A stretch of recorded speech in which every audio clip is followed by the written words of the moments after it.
Alrighty, everybody. Welcome back. It's Teddy. And today we are going to, if you haven't guessed already, talk more about Paper Mario and the Thousand Year Door. So, what do I have in store for today? Well, enemies. Pretty much the one thing we haven't talked about. Now, I'm gonna be honest with you all. I've already tried to make a video on this. Not like that I've uploaded, but I tried making this tier list once already. And I basically realized that I'm just not a numbers guy. I am more of somebody who talks about stuff, interacts with stuff in a more, I don't want to say superficial, but I want to say I interact with things more emotionally, especially with one of my favorite games. And it also kind of humbled me in the sense that I know nowhere near as much about the enemies as I thought I did. I couldn't list the attacks, the damage. I knew general things, but I didn't know every minute thing, which is something I'm going to be working on learning about. So, we're going to talk about things more from a standpoint of how does this fit into the world? Do I think it's a good fit? And what do I think they could do maybe to improve if I don't think it's a good fit? And spoiler alert, there aren't going to be many of those because I really enjoy the game and I think they did a great job designing all these guys. So let's get into it. Another thing worth noting is that I am not going to include every type of Goomba on the tier list. So for example, here we have the Gloomba. And here, one second, we have a Goomba. And here, we have a Hyper Goomba. So, do I need to include all three of those in the tier list? Probably not, right? So, I'm just going to include the archetype that they are included under. So, for Gloombas, instead of including Gloombas, Paragoombas, and Spiky Goombas, I'm going to include just Goomba. And that'll kind of judge where I think they fit in the world. And having said that, I think there's one spot that we have to start, and that's with the Goomba. Right at B tier. It is the most generic Mario enemy in the game. And that is not a bad thing. I mean, I think it's pretty good. It does its job well, and it does, it really identifies the game. It puts a picture in your mind that you are playing a Mario game, which I think is a great fit for it. And I don't know. I don't think I could put it any lower than B tier. It is the Mario enemy. Besides for another, which we're going to get into right now, the Koopa Troopa. So, Koopa Troopa, I feel like, in terms of battling it, has a unique mechanic that would elevate it above B tier, which is that you can knock them over, and that makes them generally vulnerable. There's one type that actually gets stronger when it's knocked over.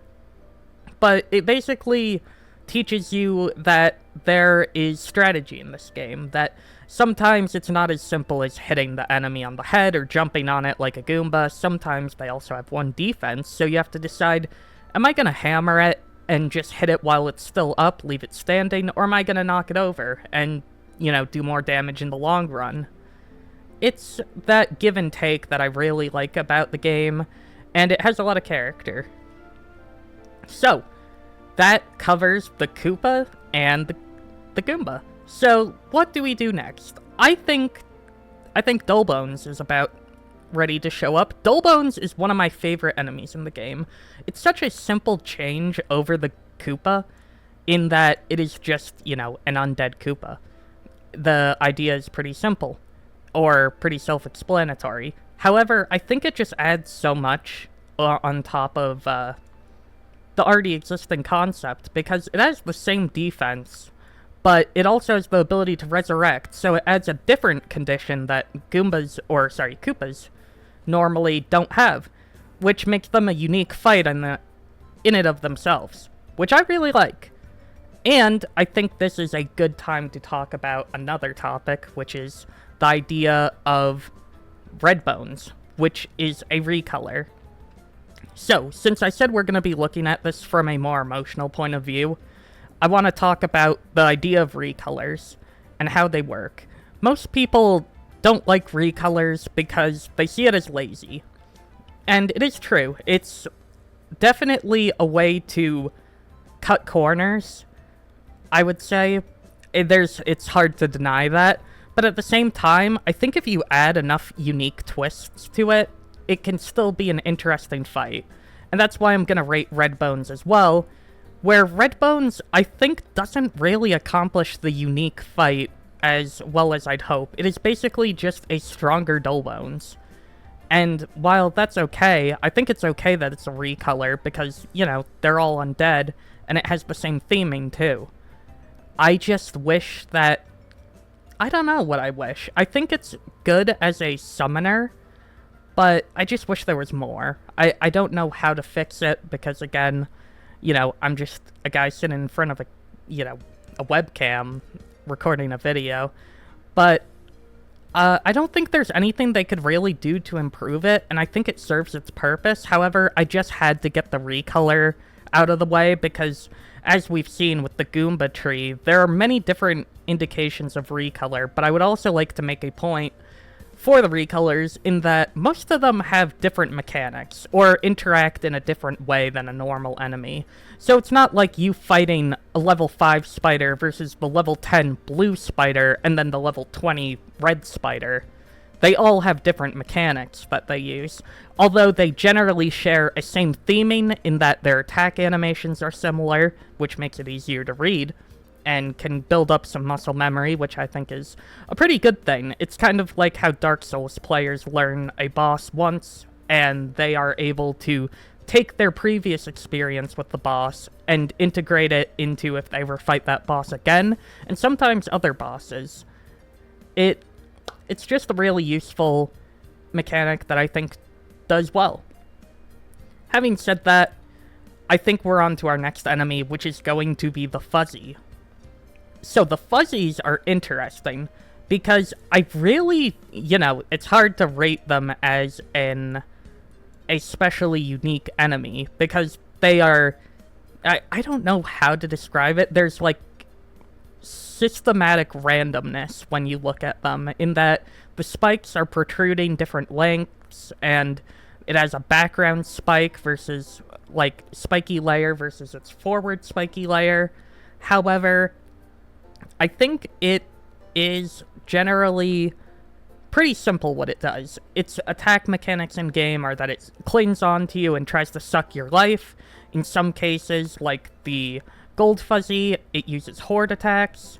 And in some cases, the green, I believe, just actually sucks more health. And I think the pink sucks flower points. So either way, as Goombella said in the game, I think fighting these sucks. And it's true. I don't know how to say it otherwise. If you don't have the perfect action commands down, for normal Fuzzies you can just do with the normal defend action, but if you can't perfect parry them, then you're gonna be in trouble.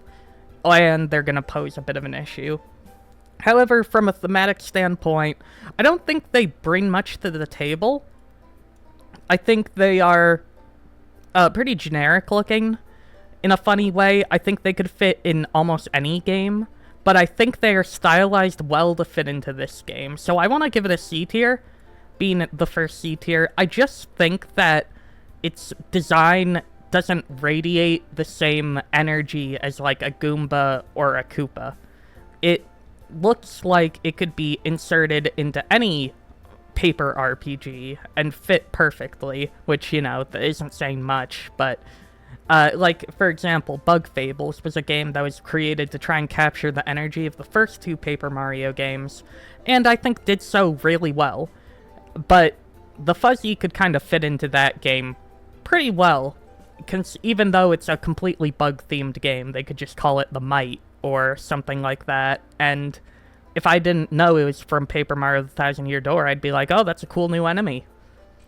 Having said that, next enemy type. We're going to get into some of the more iconic ones, and for the sake of the picture, I'm going to use the Piranha Plant.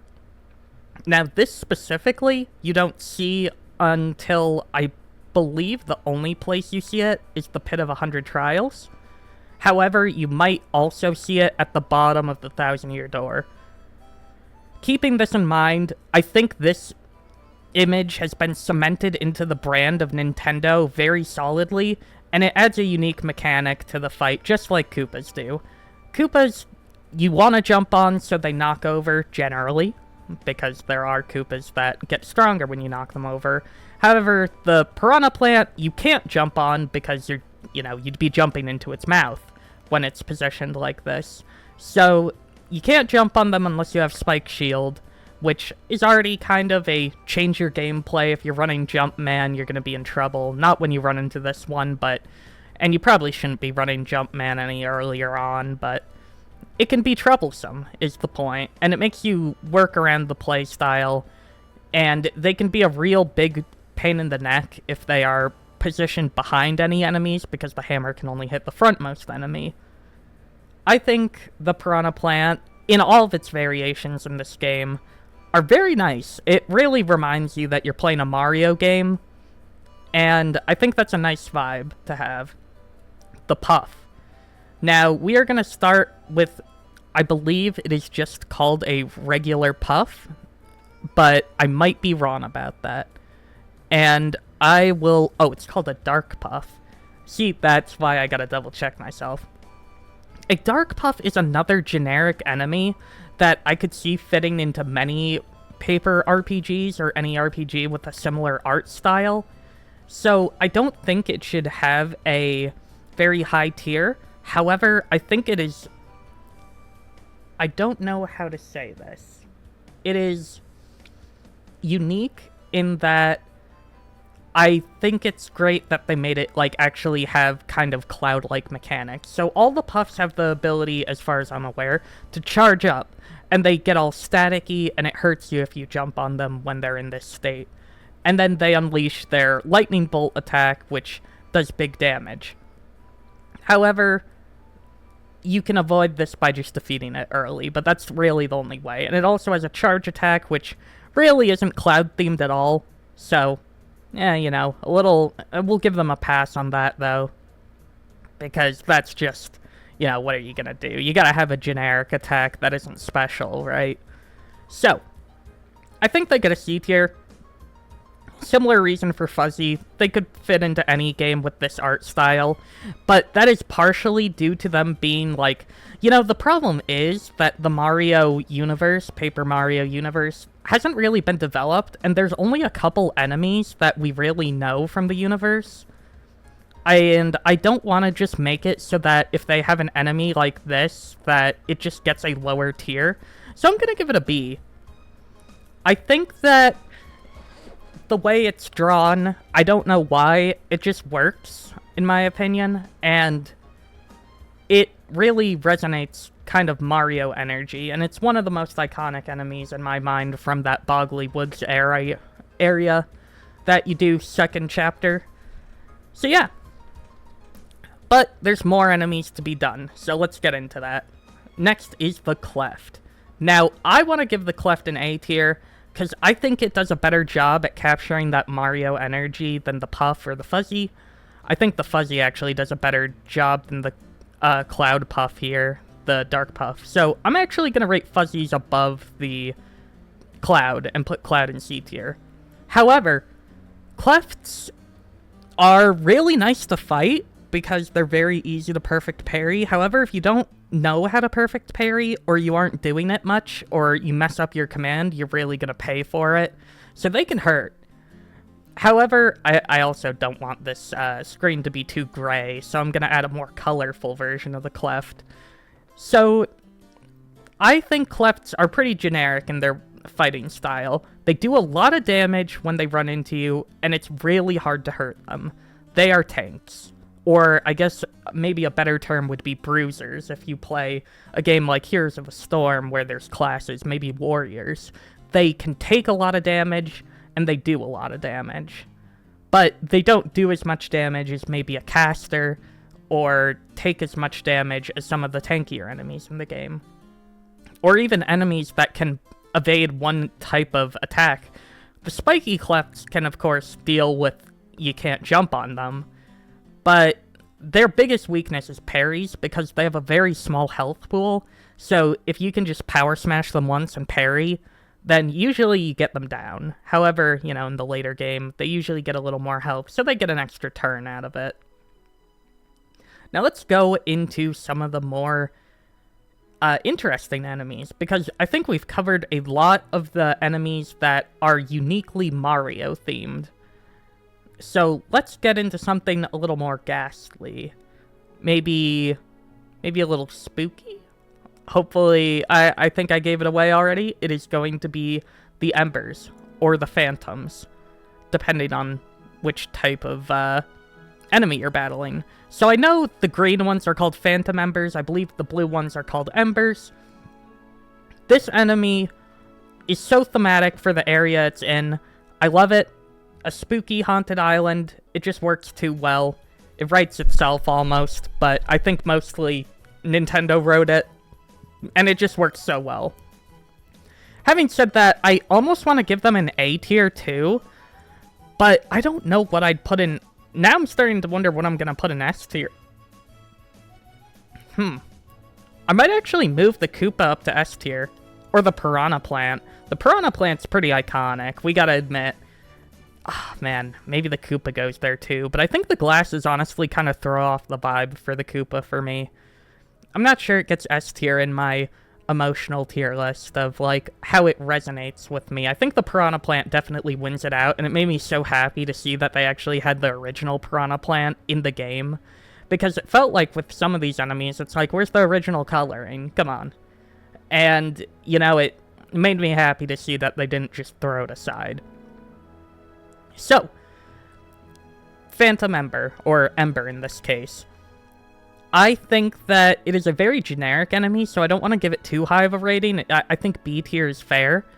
And it has a weakness to ice, as it is made of fire. You can't jump on it with enemies or your friends. And unfortunately, if I remember correctly, Vivian can't punch it either, despite her attacks being fire-based and her being a ghost. Kinda sad, but, you know, what can you do? I actually think almost every partner can't do much to these guys, so this is where Mario's going to do a lot of heavy lifting. It emphasizes a different play style, which I know I've mentioned for certain characters. I like characters that counter one way to play, so you kind of have to rely on both methods, or later in the game, when you develop your jumping capabilities enough as Mario, you can just get to the point where you never have to worry about hammering, because jumping just covers all your bases as Mario. But having said that, B tier, I think it's good. They give you a way to jump on them later in the chapter, or pretty early on in the chapter actually, but it's kind of hidden if I remember correctly, so you can miss it, and you're going to have a lot more trouble if you do. So, look forward to the remaster where I'm going to be playing through the game. I'll try and get it done pretty quick, and we can just figure out, I can show you guys where stuff is, unless the devs moved it, which then I'll be in trouble too. So let's get into the most iconic enemy, I think, well, I mean, discounting bosses. The enemy that I remember most fondly, or I guess most infamously, I don't know the word for it, but daisies, crazy daisies. These enemies also give off the Nintendo vibe, the smiley caricature that it's got on its face, the ability to sleep you and just chain you into oblivion. They are one of the most irritating enemies that I've ever faced in a video game. I really hate them. I abhor them. And yet, here we are. I want to give it an S tier because it made the Twilight...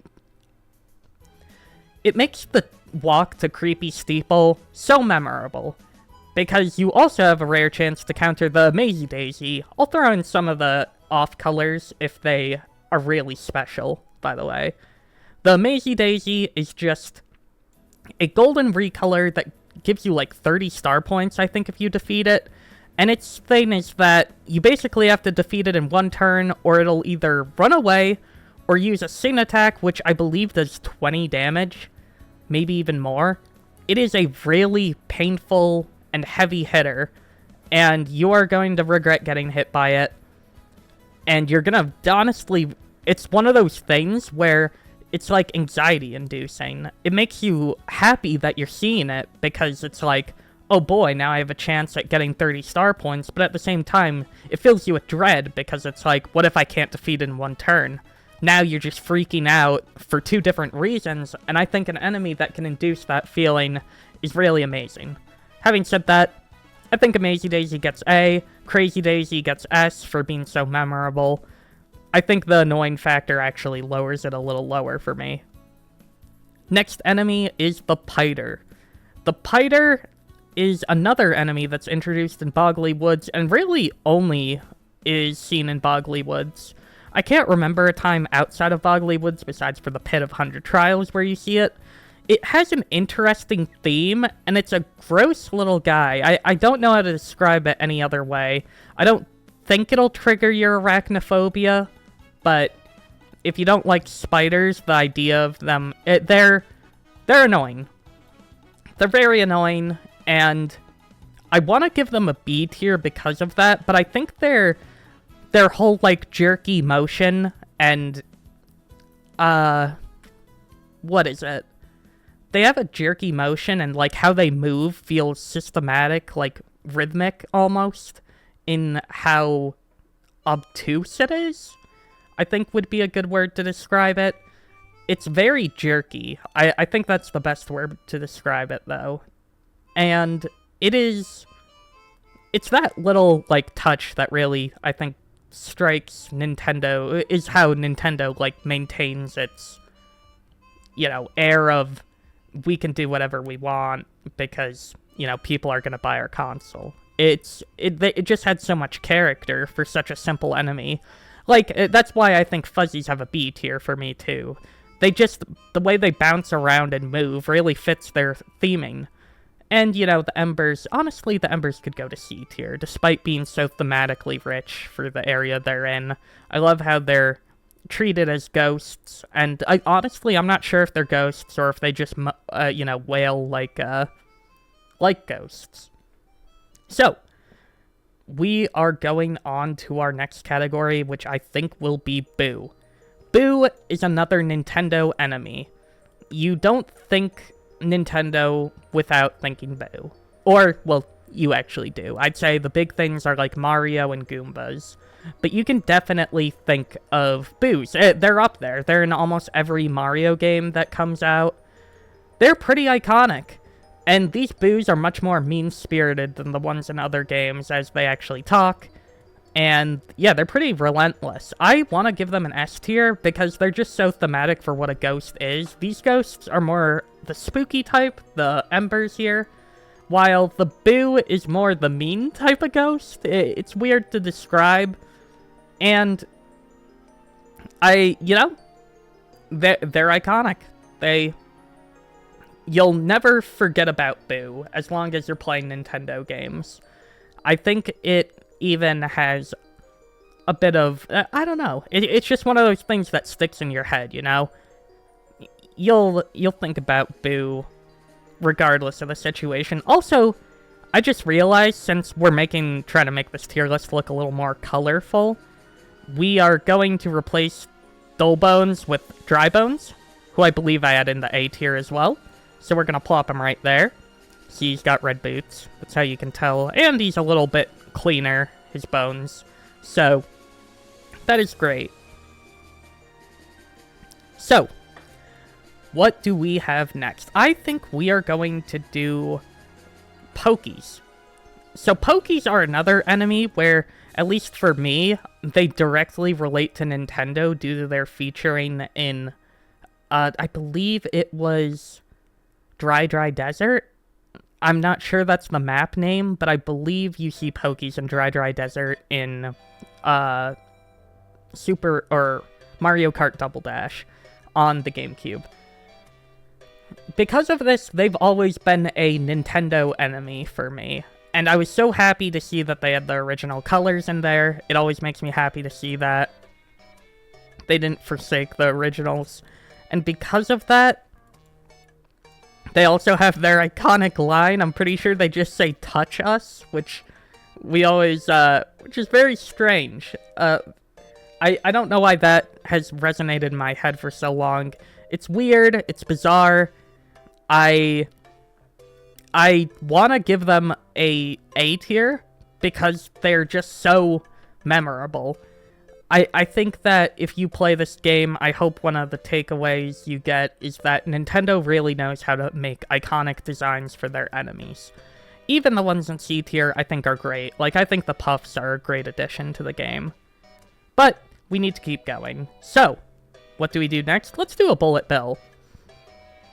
Bullet Bills are iconic, and yet, in Paper Mario specifically, they do not have a big standout role. They are kind of just fodder, or maybe filler is a better word to do it. If I were to give anything a D tier, it would be the Bullet Bill. As, you know, it's a rocket. It just runs at you and explodes. It's not very memorable in combat. And honestly, if you do remember it, it's just because it kind of griefed you. Because you couldn't defeat, you know, maybe you spawn in a battle with 2 Bullet Bills and could only defeat 1 on time. And then you're in a situation where you have to try and defeat both Bullet Bills. Or, you know, you're going to take 4 damage, 6 damage, however much they do. They do a lot of damage, though, because they just run at you and explode. And the battle ends when they die, so, it just feels really bad. And I believe they only reward 1 star point. So we're gonna give Bullet Bills, despite being a Nintendo iconic character, a C tier, maybe even a D tier. I think we'll give them a D tier, just so there's something in the D tier. I really don't like Bullet Bills in the game, but I've said enough about it. I've got to move on. We're going to keep this video shorter and more succinct. So, did Piranhas, did Puffs, have we done Buzzy Beetles? I don't believe so. So we've got Buzzy Beetles. These things are the cutest, I love them, and I think you should too. They definitely get an A tier. They act similarly to Koopas, where you can knock them over, and once you tip them over, they're incredibly high defensive. I think it's 2 or 3, which either way is really high for the time, because they are... I don't know what to say. They're really high at the time, but once you knock them over, it's easy. They're super easy, you defeat them. They come in many different variations, even the spiny Para-Buzzy, which is really rough. I think I'm going to use that one because it's the most unique. But yeah, Spiny Para-Buzzy poses a unique problem in that it's spiky and it flies. So this could be a case where an item, preferably one with defense piercing, comes in handy. So yeah, I think they get an A tier though. They're the best. They're the best little guys, and they're great. Next, I'm doing Lakitu. Lakitu is another Nintendo OC that is, similar to everything in this game. But their thing is that they spawn little beetles. Little spinies, I believe they're called. And I don't remember if this one spawns the blue spinies or the red spinies, but I'm gonna assume blue for just the sake of this. Spinies are obviously gonna be very similarly tricky to Para-Buzzies and, Spiny Buzzies. The thing that these guys do, though, is that they spawn in rolled up, I believe, and until they unroll, they're actually completely immune to damage. So they pose a unique problem in that you have to wait a turn, I believe, to defeat them. Or if they roll up again, you kind of just have to completely ignore them, and usually, because they're in front of the Lakitu, they put it out of performance. Also, I believe the Lakitus will usually set up for a turn before they throw them, where they'll hold the invincible invincible spiny while it's rolled up above their head. And, obviously it's holding a spike above its head. It's gonna hurt Mario unless you have Spike Shield. So, another annoying enemy. Iconic, yes. Do I think that it gets the same... Ooh, I think Lakitu gets B tier, and I think its Spiny gets C tier. I think they are the less cute cousins of the Buzzies. And I just much prefer the Buzzy Beetles, to be honest. I think it's the eyes. Maybe the just little dot eyes appeal to me in a way, because I had a similar thought process for the Daisies. I don't know, though. Goombas are... Yeah, I wouldn't describe Goombas as cute, though, right? They're kind of gross swill things. Okay. Next, we have the Spinia.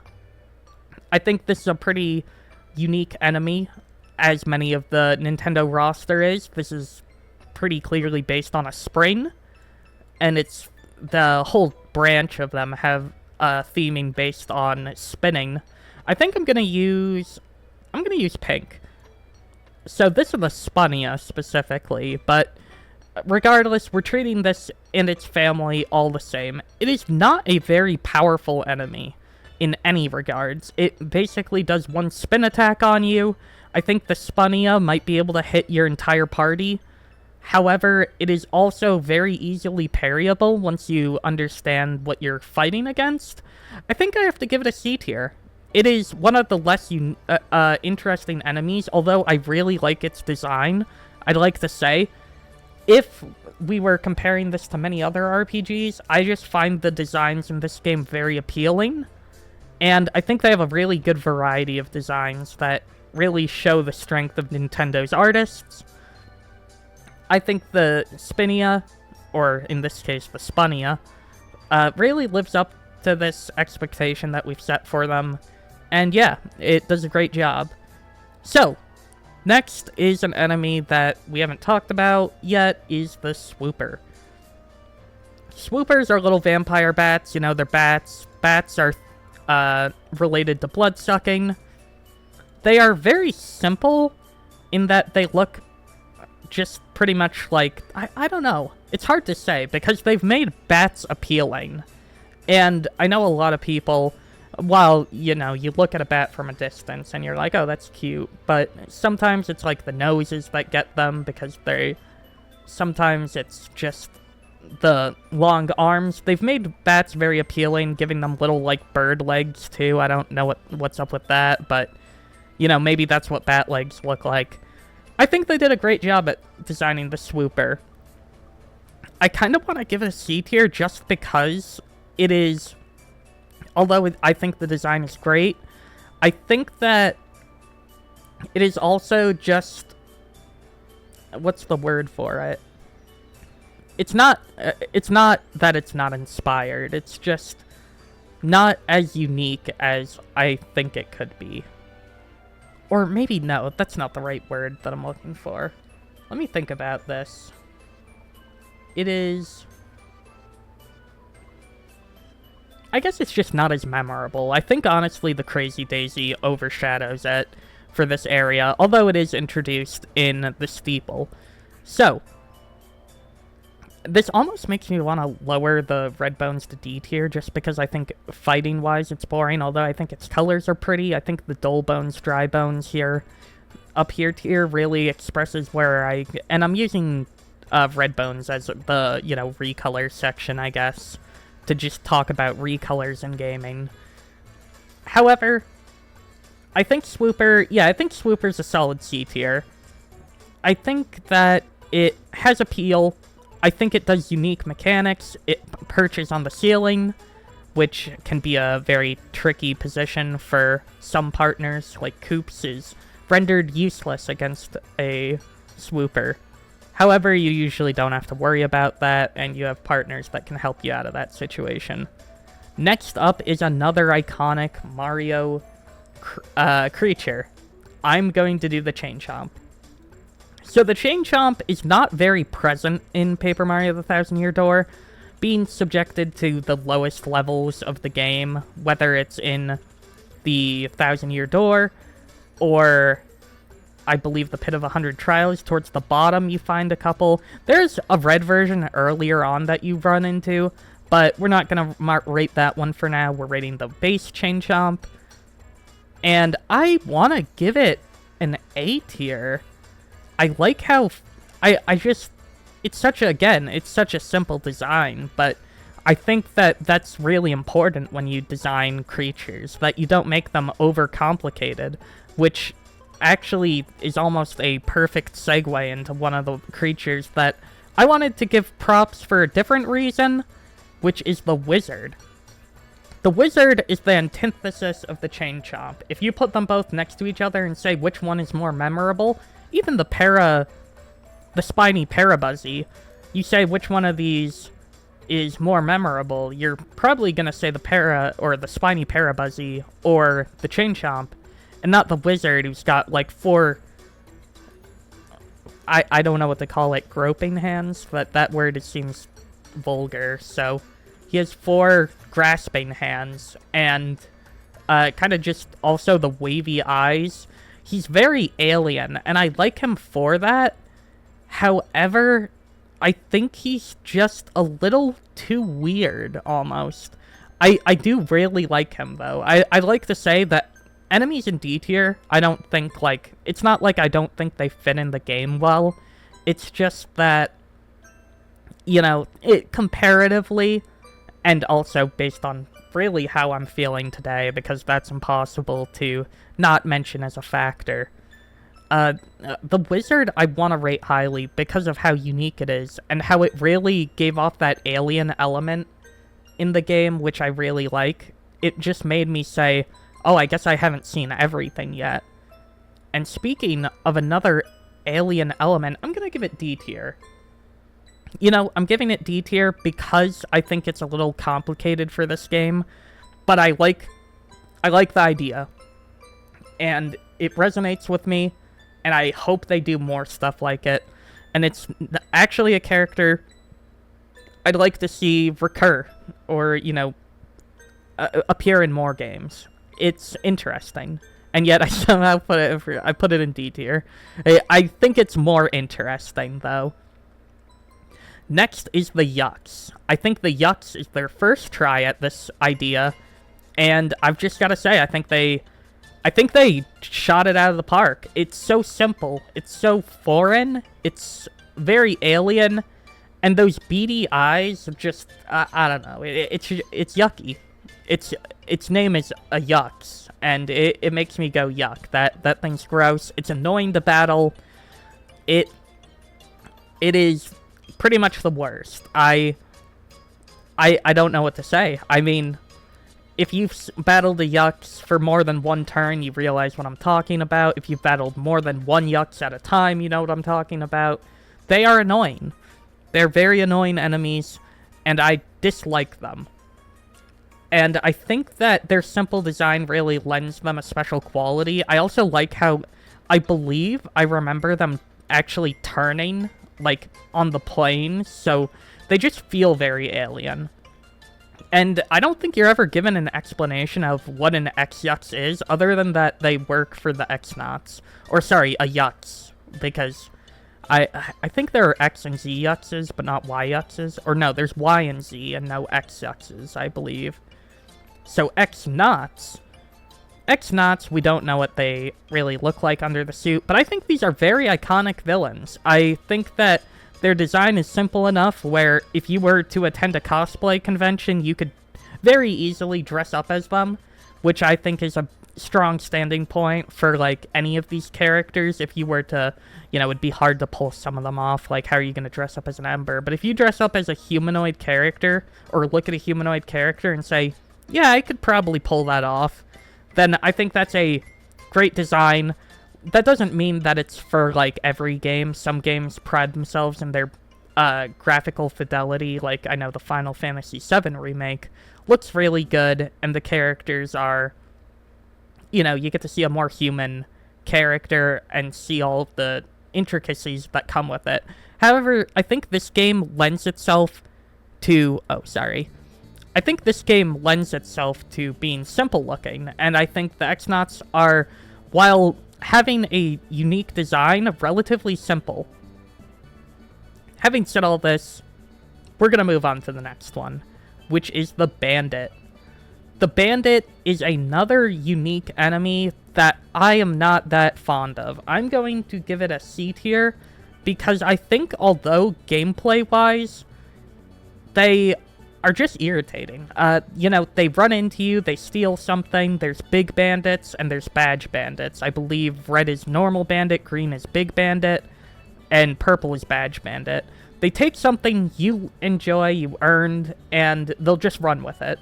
Ideally, usually, the way they work in the overworld is that if they take something from you, you can encounter them again and get the item back. However, there are some points where I'm pretty sure you just can't get the item back, but I usually don't let it get to that point. So, the bandits, in terms of combat, I really don't like. However, again, they are very simple and kind of give off Shy Guy energy, except, they have that same sort of mask thing on, and maybe they are meant to be Shy Guys, I'm not sure. Shy Guys gone bad.